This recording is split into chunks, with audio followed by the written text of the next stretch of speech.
El susurros del infierno. Desde pequeño, Carlos se sintió diferente. A los 5 años, comenzó a escuchar murmullos que otros no percibían, como susurros suaves que se entrelazaban con los sonidos habituales de su entorno. En un principio, creyó que todos los niños tenían una especie de coro constante en sus cabezas, pero pronto se dio cuenta de que era algo único en él. Cuando mencionó las voces a sus padres, sus rostros se llenaron de preocupación. Lo llevaron a médicos, psicólogos e incluso a un sacerdote. Nadie pudo explicar por qué Carlos escuchaba voces que nadie más podía oír. A medida que crecía, los susurros se volvieron más claros y persistentes. Ya no eran solo murmullos ininteligibles, sino conversaciones completas, gritos, risas y llantos. A veces le hablaban directamente, otras veces parecían ignorar su presencia. Carlos aprendió a convivir con ellas, a fingir que no existían cuando estaba en público. En la escuela, sus compañeros lo consideraban extraño. A menudo lo veían hablando solo, respondiendo a preguntas que nadie había hecho. Los maestros notaban cómo se distraía fácilmente, como si estuviera escuchando algo que solo él podía oír. La adolescencia fue particularmente difícil. Las voces se volvieron más insistentes y demandantes. Algunas noches, Carlos no podía dormir, atormentado por los gritos y lamentos que resonaban en su mente. Comenzó a aislarse, evitando el contacto con otros tanto como fuera posible. A los 30 años, Carlos era un hombre solitario. Vivía en un pequeño apartamento en las afueras de la ciudad, trabajaba como conserje nocturno en un edificio de oficinas y evitaba el contacto humano tanto como podía. Las voces eran su única compañía constante, aunque no deseada.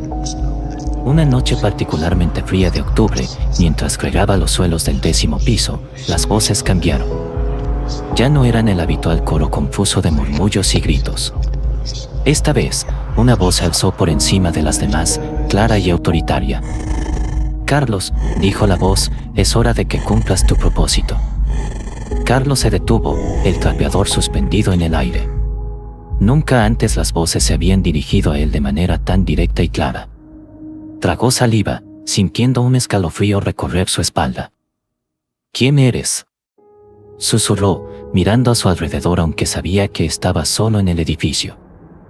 La voz rió, un sonido que hizo que la sangre de Carlos se helara. «Soy el que siempre ha estado contigo, Carlos. El que te ha estado preparando para este momento desde que eras un niño». «¿Qué momento? ¿De qué estás hablando?». Carlos sentía que su corazón latía cada vez más rápido. «El momento en que te convertirás en lo que siempre has estado destinado a ser, mi instrumento de justicia en este mundo corrupto». Carlos sacudió la cabeza, tratando de aclarar sus pensamientos. «No entiendo. He escuchado voces toda mi vida, pero nunca así. Todas esas voces, todos estos años, han sido preparación», explicó la voz. «Te han moldeado, te han hecho fuerte.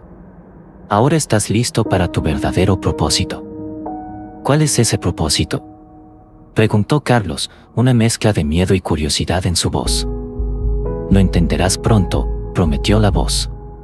«Ahora, escucha atentamente». Durante las siguientes semanas, la voz instruyó a Carlos. Le habló de la maldad que infestaba el mundo, de cómo los humanos se habían alejado del camino correcto. Le dijo que él, Carlos, había sido elegido para purgar el mundo de esta corrupción. Al principio, Carlos se resistió. Después de años de terapia y medicación, sabía que las voces en su cabeza no eran reales, que eran producto de su enfermedad. Pero esta voz era diferente. Era más fuerte y convincente que cualquier otra que hubiera escuchado antes.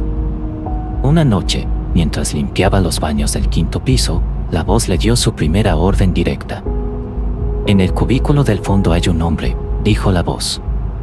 «Es un pedófilo que ha escapado de la justicia terrenal. Esto deberá hacer que pague por sus crímenes». Carlos miró hacia el cubículo mencionado.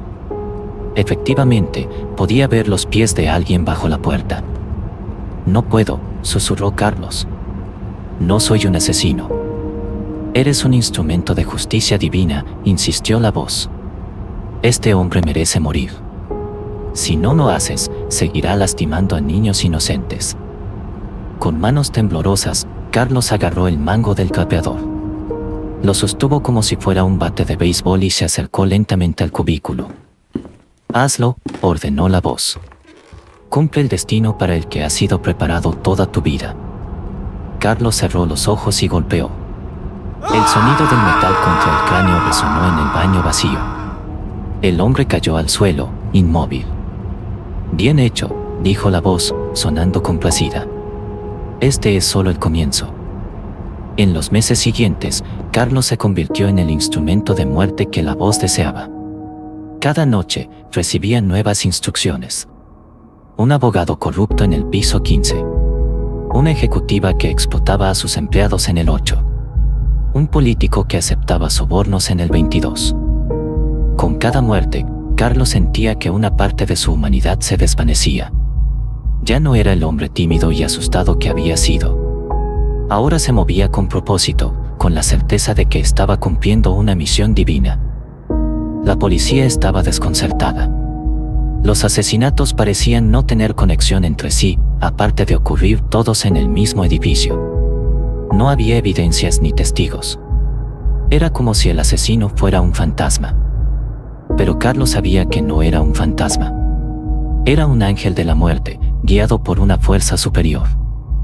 Una noche, mientras se preparaba para su siguiente víctima, Carlos notó algo extraño. En el reflejo de una ventana, vio una sombra detrás de él. Una sombra que no era la suya.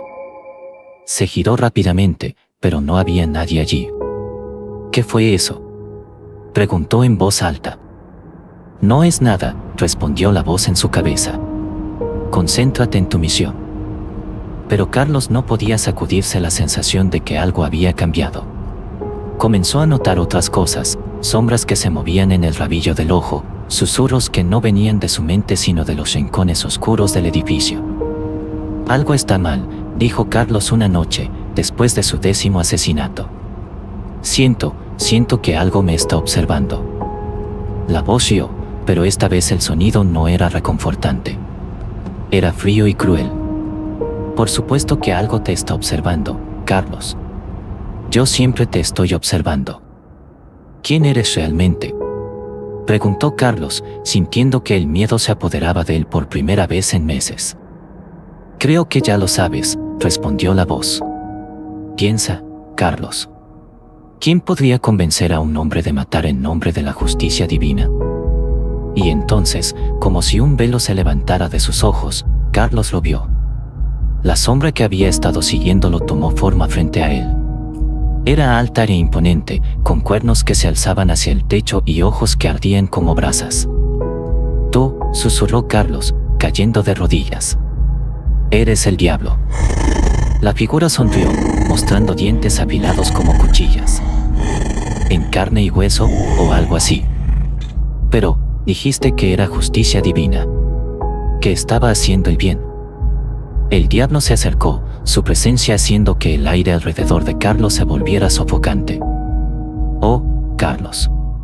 Tan ingenuo. ¿Realmente creíste que matar era el deseo de Dios?». «No, mi querido instrumento. Cada alma que has enviado al más allá ha venido directamente a mí». Carlos sintió que su mundo se derrumbaba. Todas las justificaciones, todas las excusas que se había dado a sí mismo se evaporaron en un instante. «¿Por qué yo?», preguntó, su voz apenas un susurro. «Porque eras perfecto», respondió el diablo, acariciando la mejilla de Carlos con una garra ardiente. Un alma atormentada desde la infancia, desesperada por un propósito. «Fue tan fácil moldearte, convertirte en mi perfecto asesino». «No». Carlos sacudió la cabeza, tratando de negar la horrible verdad. «No puede ser. Yo creí que estaba haciendo lo correcto». «Y esa es la mejor parte», dijo el diablo, su risa resonando en el pasillo vacío. «El camino al infierno está pavimentado de buenas intenciones, ¿no lo sabías? Cada vida que tomaste, creyendo que hacías justicia, solo te hundió más profundamente en mi dominio». Carlos miró sus manos, manchadas con la sangre invisible de sus víctimas. «¿Qué he hecho?». Lo que estabas destinado a hacer desde que eras un niño escuchando voces, respondió el diablo. Y ahora, es tiempo de reclamar mi premio. Antes de que Carlos pudiera reaccionar, sintió que el suelo bajo sus pies se abría. Cayó en un abismo de llamas y oscuridad, los gritos de sus víctimas resonando en sus oídos, mezclándose con las voces que lo habían atormentado toda su vida. A la mañana siguiente, los trabajadores del edificio encontraron el cuerpo de Carlos en el sótano. Parecía haber caído desde una gran altura, aunque nadie podía explicar cómo había llegado allí. Junto a su cuerpo, escrito con su propia sangre, había un mensaje.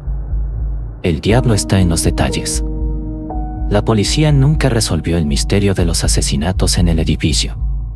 Algunos especularon que Carlos había sido el asesino, pero no había evidencias concluyentes.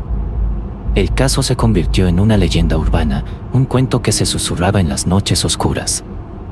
Pero en los pasillos del edificio, en las noches más silenciosas, algunos juran que pueden escuchar una risa fría y cruel, y el susurro de voces que prometen justicia a cambio de un alma.